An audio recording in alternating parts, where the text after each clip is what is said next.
Sa dicer ko, nagre-reklamo. So, akala mo ano. So, yan. Ito na yung dicer ko ng reklamo doon.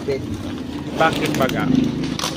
So, yan. Nagre-reklamo daw kasi hindi ko daw in-adjust yung ano. In-adjust ko yan. Tingnan natin. Titingin ko. Dalawa pala. So, ayan. Apat? Wala na si Bettina. Outlet. Ubusin mo na. Everyone, ito, bago tayo umalis, magpunta sa area. Tawag nito. Gawa muna tayo ng extension later ni dicer kasi ay di na daw siya papasukin. So ito gawa muna ako. Pagka ano ko dadaan ako sa computer shop. Diba? Sige, let's go to labas.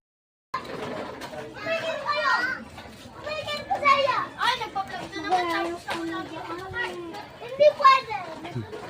Ay nako. Trasinta? Dito mo.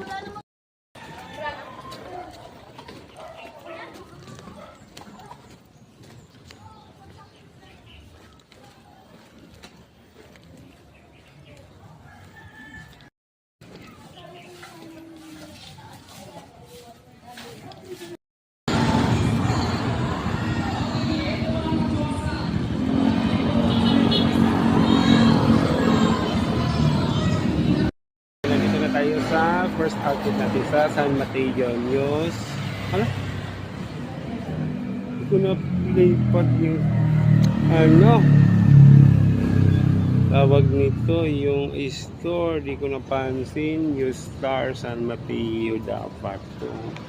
Di ko na in Anson Supermarket. So papalitan ko na lang mamaya. Ako ng correction trip kaso lang 35. Okay. Itang bumili ng correction tip.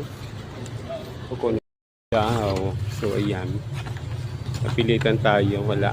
No choice. Thank you, kuya. Di na ako papasok. Tapos, ano lang. Bibigyan ko lang itong renewal. Renewal dito tayo sa New Star. Sinulat ko na lang kasi mali. So syempre walang choice, walang time. Yung aking dicer palabas. Oh, palabas yung dicer ko. Ano, akala ko di ka na makakapasok.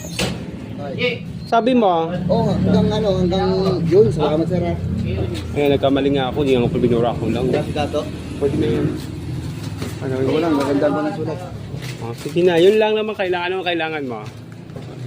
Yung ano ko Sa dicer ko,